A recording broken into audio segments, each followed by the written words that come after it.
গরম অজ করে নিয়ত করছি। অনেকে আবার ভাবতেছে হুজুর অজও গরম হয়, যদি আপনি বোঝেন এমনি গরম হবে, আর যদি না বোঝেন ধাক্কা মেললেও গরম হবে। ঠিক আছে, প্রথম আয়াতের আলোচনা গরম, দ্বিতীয় আয়াতের আলোচনা হলো নরম। বেশি গরম করে ছেড়ে দিলে অঘটন ঘটতে পারে, এজন্য ঠান্ডাও করবো ইনশাআল্লাহ আলোচনার মাধ্যমে। আমার কথা কি আপনারা বোঝেন, ক্লিয়ার শোনা যায়? জামাই কই গেল? জামাই কই গেল? বারিকের জামাই কই গেল? বিরাট ধনী মানুষ। জামাই কই? জামাই আসেনি, নাতনির হাতে টাকা পাঠাইছে। আচ্ছা, আপনার জামাই দিছে, আপনি দিবেন না? জামাই থেকে আর 1000 নিয়ে নিবারে, 5,000 টাকা দিলে তাও হয়, তাই না? জামাই বগুড়ায়, ওই জন্য তো 4,000 দিছে। আর কি চান? 4,000 টাকা দিচ্ছে জামাই মানুষ, বিশাল ব্যাপার। জামাই 4,000 দিলে শ্বশুরও ধরে 8,000 নেন। হ্যাঁ, কিন্তু নিচ্ছেন না তো। বারিক ভাই কথাই কয় না, ও বারিক ভাই ছাদ ডাল এলে 10টা বস্তা সিমেন্ট দিন গো, না নিয়ত করেন তো। ওই নাতির জন্য তো আছে, নাতি। আচ্ছা যাই হোক, উনি 1 লাখ দিয়েছে, কার কত চান? শোনেন, যারা দেয় না আপনারা বললেই দিবি, মাহফিলে চাওয়া লাগবে। ওই মানুষ যদি 1 লাখ দেয়, মসজিদের কাজ করতে করতে ছেকে গেলে আর একদিন যা যদি কোন ভাই 50 বস্তা সিমেন্ট লাগতেছে, এমনি দিবি। એટલે কলিজে আলা মানুষ গো, চাওয়া লাগে না, খালি দোয়া করা লাগে দিবি। কথা বল ঠিক কি না? মিশে গল্প করে চাই আমি 10,000 5,000 চাবো।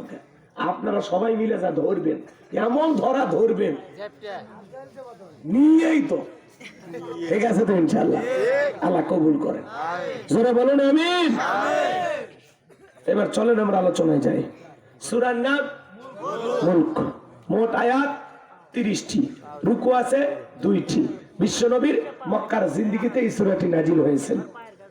29 নম্বর পারার প্রথম সূরা, আর কোরআনুল কারীমের 66 নম্বর সূরা। মনে থাকবে তো ইনশাআল্লাহ? তাহলে সূরার নাম কি বলেন? একটু জোরে বলেন, আর একটু জোরে বলেন। কত নাম্বার? সূরা নাম্বার, পারা নাম্বার 29, পারা নাম্বার। মোট আয়াত, মোট আয়াত, রুকু অবতীর্ণ কোথায়?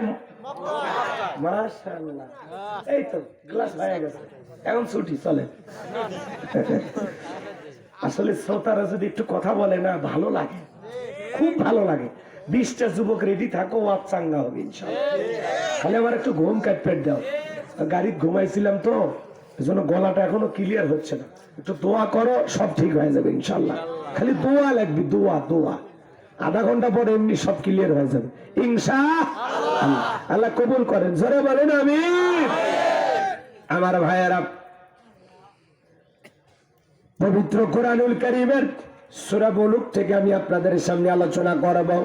এই সূরাটি আল্লাহর কোন বান্দা যদি নিয়মিত তিলাওয়াত করে, এই যে ব্যক্তি তিলাওয়াত করবে সূরা মুলক, সূরাটি তিলাওয়াত করার কারণে, আমল করার কারণে আল্লাহ রাব্বুল আলামিন তার কবরের সলজতকে সহজ করে দিবেন। বলুন সুবহানাল্লাহ।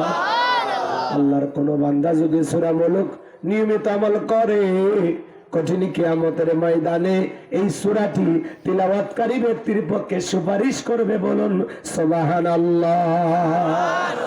তাহলে সূরা মুলক আমরা নিয়মিত আমল করব ইনশাআল্লাহ। জবান ছেড়ে সবাই একটু মহব্বতে আমার সঙ্গে তিলাওয়াত করুন। আউযু বিল্লাহি মিনাশ শাইতানির রাজীম। বিসমিল্লাহির রহমানির রহিম। বিতাড়িত মুরদাদ শয়তানের কাছ থেকে আল্লাহ পাকের কাছে আশ্রয় প্রার্থনা চাচ্ছি। পরম করুণাময় অসীম দয়ালু আল্লাহ তাআলা নামে শুরু করছি। আমি আপাতত আপনাদের কাছে 12:30 পর্যন্ত সময় চাই, দিবেন তো ইনশাআল্লাহ? দেবেন তো ইনশাআল্লাহ? কারা কারা 12:30 পর্যন্ত থাকবেন না তারা হাত তোলেন, আর যারা 12:30 পর্যন্ত থাকবেন 2 হাত তুলে বলেন ইনশাআল্লাহ। একটু জোরে বলেন না ইনশাআল্লাহ। একটু তাকবীর দেন, লিল্লাহি তাকবীর। মাঝে মাঝে একটু আওয়াজ দিবেন জোরে, তাহলে ঘুম কেটে যাবে ইনশাল্লাহ। এদিকে খেয়াল করেন, আপাতত 12:30 পর্যন্ত চুক্তি হলো আপনাদের সাথে। যদি এই কায়দায় থাকেন বোনাস টাইম তো আছে ইনশাল্লাহ, কিন্তু 12:30 পর্যন্ত ওয়াদা দিয়েছেন, ওটা বসার কোনো সুযোগ নেই। কারণ ওয়াদা ভঙ্গ করা কিসের লক্ষণ? মুনাফিকের লক্ষণ। আমার বিশ্বাস সিরাজগঞ্জের মাটিতে মুনাফিকের জায়গা নাই। এখানে যত মানুষ বসে আছে সব আল্লাহওয়ালা এবং প্রতিশ্রুতি দিলে তারা প্রতিশ্রুতি রক্ষা করে, আমার বিশ্বাস। এর কিসের পেশা?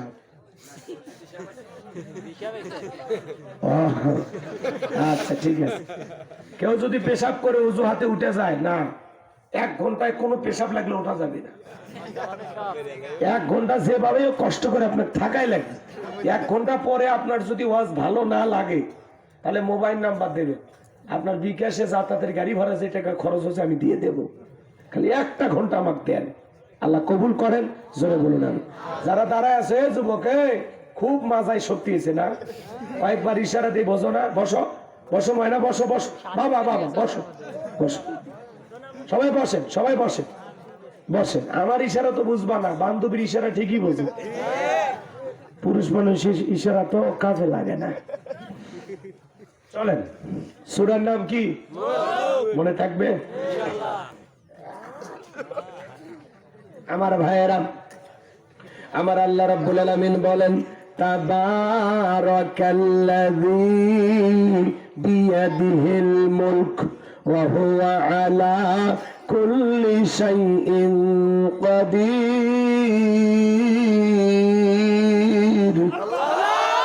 আরেকটু জোরে বলেন আল্লাহু আকবার। আমার আল্লাহ রাব্বুল আলামিন বলেন, মহামান্বিত সেই সত্তা যার হাতে সর্বময় কর্তৃত্ব রাজত্ব পাওয়ার ক্ষমতা, তিনি হলেন সব বিষয়ের উপরে শক্তিমান। তাহলে সকল ক্ষমতার একমাত্র মালিক কে? আল্লাহ। আসমানে ক্ষমতা চলবে কার? আল্লাহ। জমিনে ক্ষমতা চলবে কার? আল্লাহর চাইতে বড় ক্ষমতাধর কেউ আছে?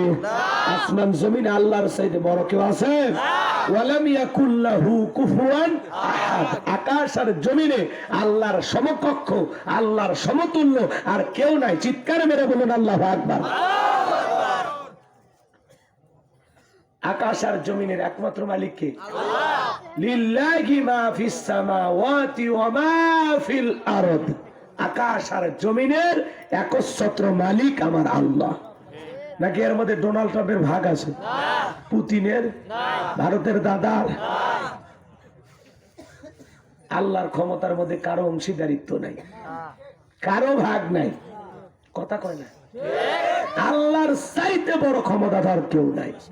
আকাশেও নাই, জমিনেও নাই, আজও নাই, কালও নাই, ভবিষ্যতেও নাই, কোনদিন কেউ হতেও পারবে না। আমরা সে আল্লাহর গোলাম যার হাতে সকল ক্ষমতার চাবিকাঠি। যারা বলে ক্ষমতার উৎস জনগণ, ওরা প্রাণ দিয়ে ভুলে। কথা কয় না? ক্ষমতার উৎস কে? আল্লাহ। জোরে বলেন, ক্ষমতার উৎস কে?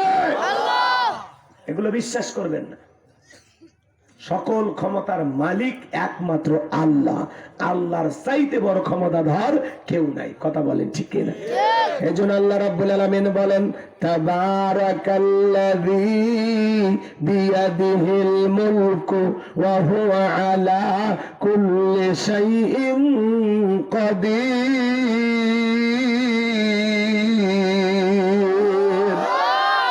আমার আল্লাহ রাব্বুল আলামিন বলেন, মহামান্বিত সেই সত্তা যার হাতে সর্বময় কর্তৃত্ব রাজত্ব পাওয়ার ক্ষমতা, সকল ক্ষমতার একমাত্র মালিক আমার আল্লাহ। আর তিনি হলেন সর্বশক্তিমান। আল্লাহু আকবার বলেন। তিনি হলেন সব বিষয়ের উপরে ক্ষমতাবান। আল্লাহু আকবার বলেন।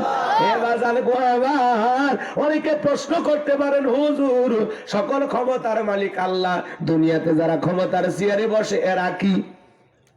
এরা হলো ভাড়াটিয়া। এরা হলো কি? আপনাদের এলাকায় একটা ছেলে রায়গঞ্জ থেকে ঢাকায় গিয়ে চাকরি করে, একটা বাসা যদি ভাড়া নিয়ে থাকে, ওর পরিচয় হলো ভাড়াটিয়া। 5 বছর 10 বছর চাকরি করুক, চাকরি সুবাদে যেই বাসাতে থাকে, ওর পরিচয় হলো ভাড়াটিয়া। এই পৃথিবীর জমিনে আল্লাহ কাউকে 5 বছর, কাউকে 10 বছর ক্ষমতার চেয়ারটা ভাড়া দেয়। আসল ক্ষমতার মালিক আমার আল্লাহ। তাহলে ক্ষমতা দেওয়ার মালিক কে? আমার আল্লাহ রাব্বুল আলামিন বলেন, কুলিল্লাহুম্মা মালিকাল মুলকি তুতিল মুলকা মান তাশাউ ওয়া তানজিউল মুলকা মিম্মান তাশা ওয়া তুইজ্জু মান তাশাউ ওয়া তুযিল্লু মান তাশা বিয়াদিকাল খায়র ইন্নাকা আলা কুল্লি শাইইন কাদির। সূরা আলে ইমরান আয়াত নাম্বার 26। আমার আল্লাহ রাব্বুল আলামিন জানিয়ে দিলেন, রাজত্ব দেওয়ার মালিক আমি আল্লাহ, ক্ষমতার চেয়ারে বসানোর মালিক কে? আল্লাহ। ক্ষমতা দিলে যে লোকটাকে সম্মান দেওয়া হলো এমনটা নয়। ক্ষমতার সম্মান দুইটা ভিন্ন জিনিস। এই পৃথিবীর জমিনে অনেক মানুষকে আল্লাহ ক্ষমতার চেয়ারে বসায়া সুতারে বাড়ি খাওয়ায়া ক্ষমতার চেয়ার থেকে বিদায় করছে। শ্রীলঙ্কার দিকে তাকায় দেখলেন না? জনগণের প্রতি জুলুম করার কারণে জনগণ নেতাকে বাগে পাইয়া কাপড় খুলে ক্ষমতার চেয়ার থেকে নামাইছে। কথা কয় না? ভাগ্যিস ভালো সেদিন ওরা হাফ প্যান্ট পরেছিল। তাহলে এই পৃথিবীর জমিনে যারা ক্ষমতার চেয়ারে বসে জুলুম করে, মানুষের রক্ত নিয়ে খেলা করে, যারা মনে করে ক্ষমতার চেয়ারে বসে আমি কি হইলাম রে, কথা কয় না কে? যারা ক্ষমতাকে বাপদাদার পৈতৃক সম্পত্তি মনে করে, মনে রাখবেন এই দুনিয়ার অসংখ্য মানুষকে ক্ষমতার চেয়ারে বসায়াও আল্লাহ লাঞ্ছিত করেছেন। একেবারে জুতার বাড়ি খাওয়ায়া ক্ষমতার চেয়ার থেকে নামাইছে, থাপ্পড় মেরে ক্ষমতার চেয়ার থেকে নামাইছে। কে কে? আল্লাহ। জোরে বলেন কে? আল্লাহ। সে আল্লাহ বলতেছেন, ক্ষমতা দেওয়ার মালিক আমি আল্লাহ। ক্ষমতা দেওয়ার মালিক কে? আল্লাহ। এরপর আল্লাহ বলতেছেন, ক্ষমতা দেওয়ার মালিক আমি আল্লাহ, আবার ক্ষমতা কেড়ে নেওয়ার মালিকও আমি আল্লাহ। ওয়া তুইজ্জু মান তাশা ওয়া তুযিল্লু মান তাশা, সম্মান দেওয়ার মালিক কে? আল্লাহ। আবার লাঞ্ছিত করার মালিক কে? আল্লাহ। বিয়াদিকাল খায়র, সকল কল্যাণের চাবিকাঠি কার হাতে? আল্লাহ। ইন্নাকা আলা কুল্লি শাইইন কাদির, সব বিষয়ের উপরে ক্ষমতা চলবে কার? আল্লাহ। সব বিষয়ের উপরে একমাত্র ক্ষমতার মালিক কে? আল্লাহ। কথা ক্লিয়ার নাকি ভেজাল আছে? মন খারাপ করবেন না, সামনে গেলে মজা পাবেন। একটু শুরু করতে দেন, এটা তো আর মেশিন না যে সুইচ মারলে কাজ করবে, একটু সময় নেওয়া লাগবে। রাগ করতেছেন নাকি আপনারা? ক্ষমতার চেয়ার পাইয়াও যারা এই দুনিয়ার জমিনে আদল ইনসাফ প্রতিষ্ঠিত করেছে, ন্যায় বিচার কায়েম করেছে, যারা মনে করেছে ক্ষমতা আল্লাহর দেয়া নিয়ামত, জনগণের দেয়া আমানত। কথা কয় না? কথা কয় না? ক্ষমতা কার দেয়া নিয়ামত? আল্লাহ। নিয়ামত পাইলে কি করা লাগে? শুকরিয়া আদায় করা, কৃতজ্ঞতা প্রকাশ করা লাগে। যে আল্লাহ আমার মতো ভাঙ্গা সাঙ্গা মানুষকে চেয়ারম্যান, মেম্বার, এমপি, মন্ত্রী, প্রধানমন্ত্রী বানাইছে, শুকরিয়া আদায় করা লাগে। আর আমরা কি বলি? বাবা, এই দেশ আমার বাবা। বড় বড় কথা বলতে আছে? ঈশ্বর চাচাকে বলতেন স্বৈরাচার। চাচা ক্ষমতার চেয়ার থেকে পদত্যাগ করে জেলে গেছে, দেশ ছাড়েনি, বাপের বেটা। বেগম খালেদা জিয়া অসুস্থ, জেল খাটছে, এখনো দেশে আছে, দেশ ছাড়েনি, বাপের বেটি। আর আপনারা বড় বড় কথা বলে কেন পালিয়ে গেলেন? আপনি পালিয়ে যায় এই দেশের মানুষের সবচেয়ে বড় বেশি ক্ষতি করি। কথা বলেন? লক্ষ লক্ষ কোটি টাকা দুর্নীতি করছে, বিদেশে পাচার করছে। কথা কোন ঠিক না? কেন চলে গেলেন? আমরা আপনাকে মমতাময়ী প্রধানমন্ত্রী বলতাম। এই আপনার মায়া, এই আপনার ভালোবাসা, আপনার কোটি কোটি অনুসারী, কারো কথা ভাবলেন না, নিজের জীবনটা আগে দেখলেন।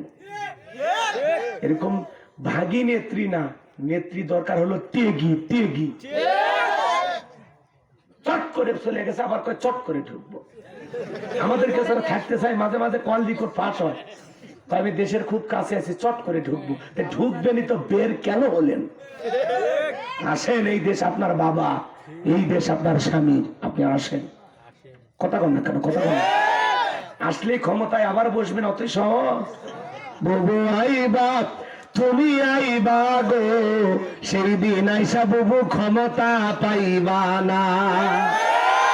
খোঁজ নাই বুবু কাদের কাকার, অবস্থা খারাপ দরবেশ বাবার, হাও নাঙ্কেল এখন সামনে আসে না। নেতা কর্মী সব জেলের ভিতর, আমি আসি ডরের ওপর, কখন জানি আসে গ্রেফতারি পরোয়ানা, বুবু আইবা তুমি আইবা গো, সেই দিন আইসা বুবু ক্ষমতা পাইবা না।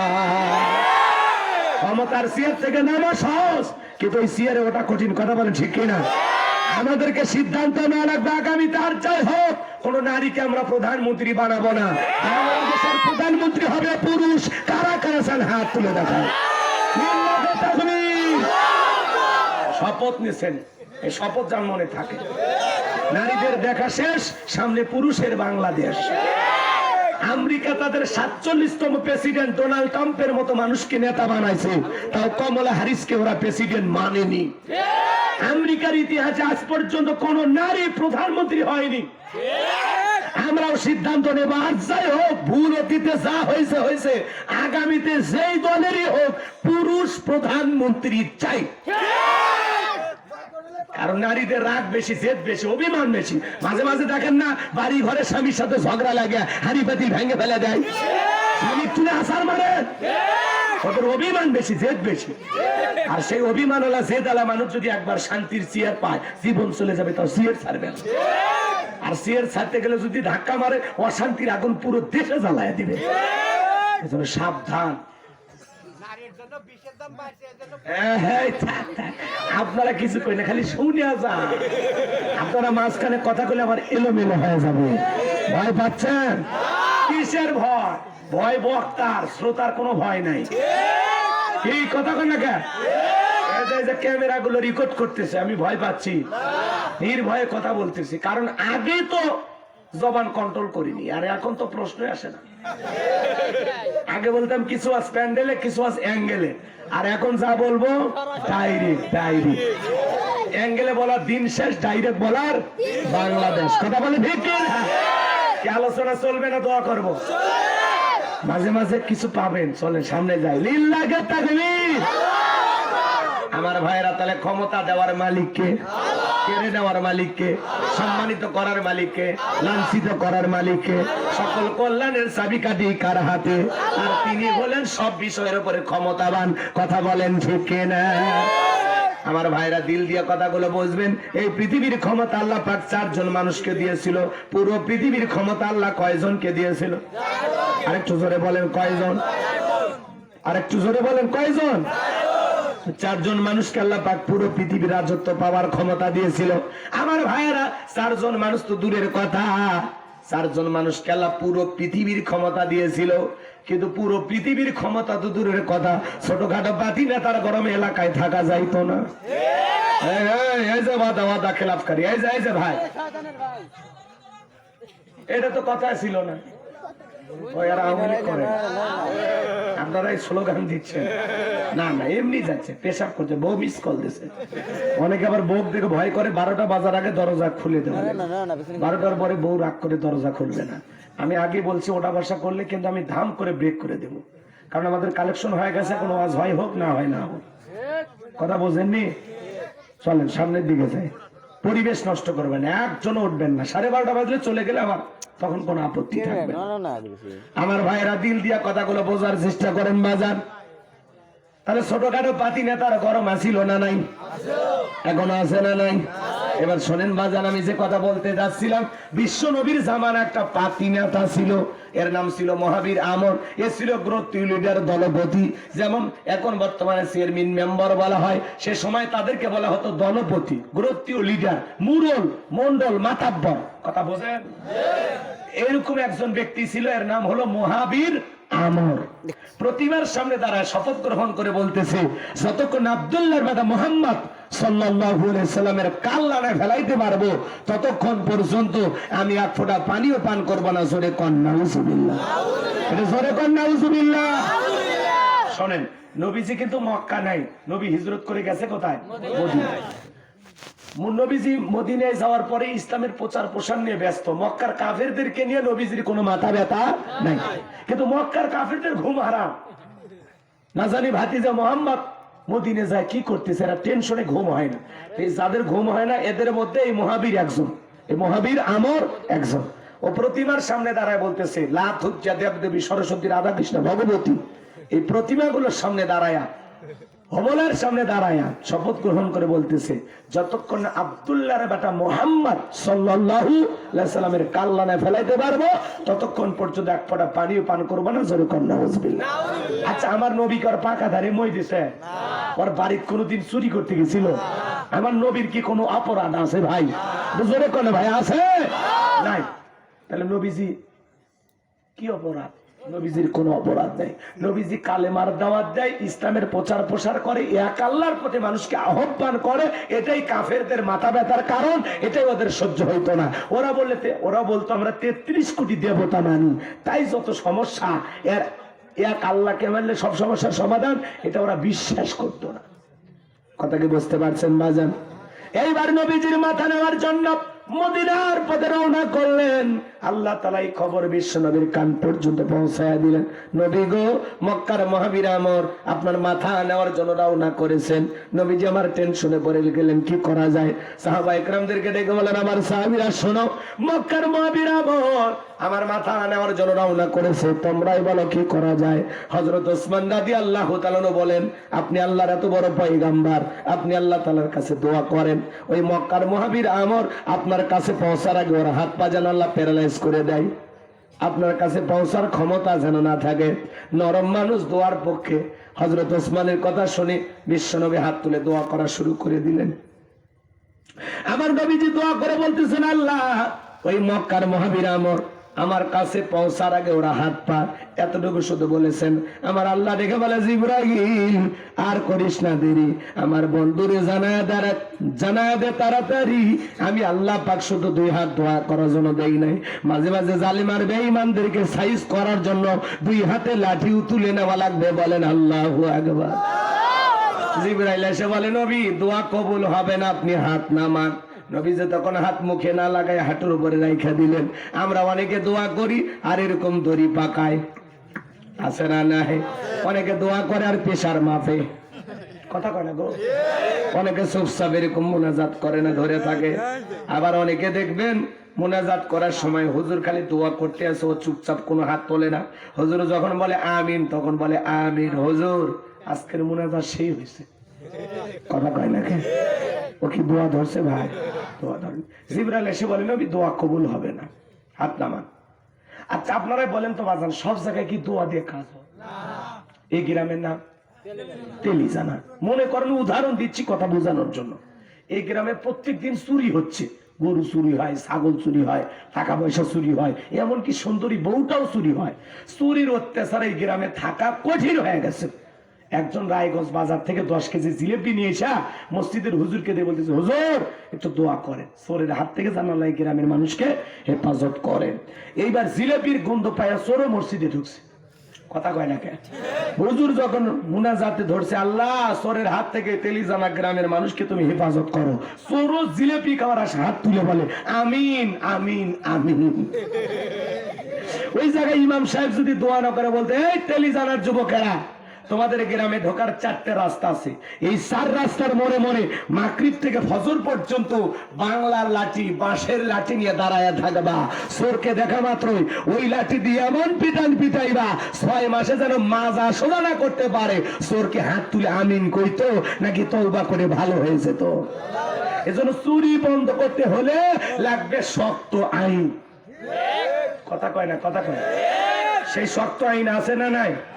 আমার আল্লাহ রাব্বুল আলামিন পবিত্র কোরআনুল কারীমের ভিতরে ১৫০০ বছর আগে আইন দিয়ে আমার আল্লাহ পাক বলেন, ওয়াস-সারিকু ওয়াস-সারিকাতু ফাকতাউ আইদিয়াহুমা জাযাআম বিমা কাসাবা নাকালাম মিনাল্লাহ।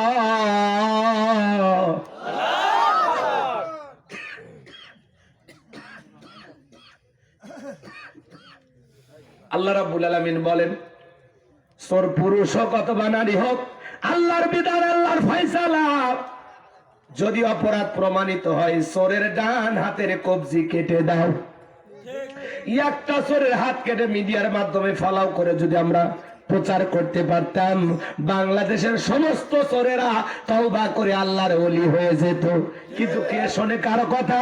আজও গেল না মনের ব্যথা। এখন উচিত কথা যদি কই, পিঠের ওপর দিয়া যাবে মই। এই আনন্দে কিছু লোক কিনে খাবে বগুড়ার স্পেশাল দই। কথা বলেন ঠিক কি না? যত দোষ নন্দ ঘোষ, সত্যটা বললে দোষ, করলে অন্যায়ের প্রতিবাদ, নামটা হবে তোমার মৌলবাদ, নামটা হবে তোমার জঙ্গিবাদ। ১,৫০০ বছরের আইন বর্তমান বিশ্বের নেতাদের কাছে পছন্দ হয় না। ওরা বলে এগুলো ব্যাকডেট, এগুলো চলবে না। এজন্য লন্ডন, আমেরিকা, ব্রিটিশের আইন দিয়ে সমাজ রাষ্ট্র পরিচালনা করা হয়। মনে রাখবেন, এই সমাজের চুরি, দুর্নীতি, টেন্ডারবাজি, চাঁদাবাজি যদি বন্ধ করতে চান, আল্লাহর আইন দিয়ে বিচার কার্য পরিচালনা করা লাগবে। খালি একটা টেস্ট করে দেন, একটা চোরের হাত কেটে খালি মিডিয়া দেখান, বাকি চোরের এমনি ভালো হয়ে যাবে। কিন্তু কথায় আছে, ওই যে সরিষায় যে ভূত, কথা কয় না। ওরা হাত কাটার আইন পাস করার আগে চিন্তা করি, ওরে বাবা, এই হাত দিয়ে আমি যে দুর্নীতি করি, আমার দায় তো আগে কাটা পড়বে। এই ভয়ে ওরা এগুলো আইন পছন্দ করে না।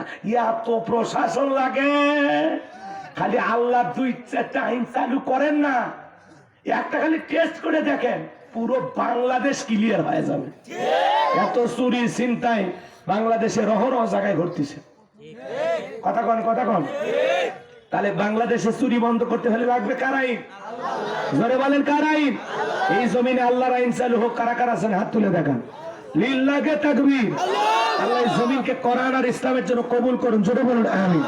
আমার ভাইয়েরা হাত নামান, যে কথা আমি বলতে চাচ্ছিলাম গভীর মনোযোগ দিয়ে কথাগুলো শুনে যান। জিবরাইল ডেকে বলে, নবী, সাহাবায়ে কিরামদের মধ্যে ঘোষণা করেন, আপনার সাহাবীদের মধ্যে এমন কেউ কি আছে যে মক্কার মুহাবির আমরের মোকাবেলা করবে? আমার নবী ডেকে বলেন, আমার সাহাবীরা শোনো, আল্লাহ তাআলা দোয়া কবুল করে নাই। তোমাদের মধ্যে এমন কেউ কি আছে যে মক্কার মুহাবির আমরের মোকাবেলা করবা? নবীর কোন সাহাবী দাঁড়ায় না, হযরত আলী দাঁড়িয়ে গেলেন। বলুন আল্লাহু আকবার। আমার নবী ডেকে বলে, আলী রে, তুমি ছোট মানুষ না বুঝে কেন দাঁড়াইছো? হযরত আলী বলে, আমি ছোট নাকি পরে বুঝাইতেছি। আল্লাহু আকবার কর। তাহলে আপনি দোয়া করে দেন। আমার নবী বলে, আলী তুমি বসো। তুমি কি জানো ওই মক্কার মুহাবির আমর একবেলা খাবার খাই ২১ কেজি, ৩.৫ মণ ওজনের তরবারে যুদ্ধ করে। এত বড় বীরের সামনে যায় না, তুমি বসো। নবীজি দ্বিতীয়বার বললেন, আবার হযরত আলী দাঁড়িয়ে গেছেন। নবীজি তৃতীয়বার বললেন, আবার হযরত আলী দাঁড়িয়ে গেছেন। নবী তখন দুইটা হাত বাড়ায় বলে, আলী রে, আয় আয় আমার কাছে আয়। এই কথা বলে বিশ্ব নবী আলীকে বুকের সঙ্গে জড়ায় নিল আর দেখে বলে, আলী এত বড়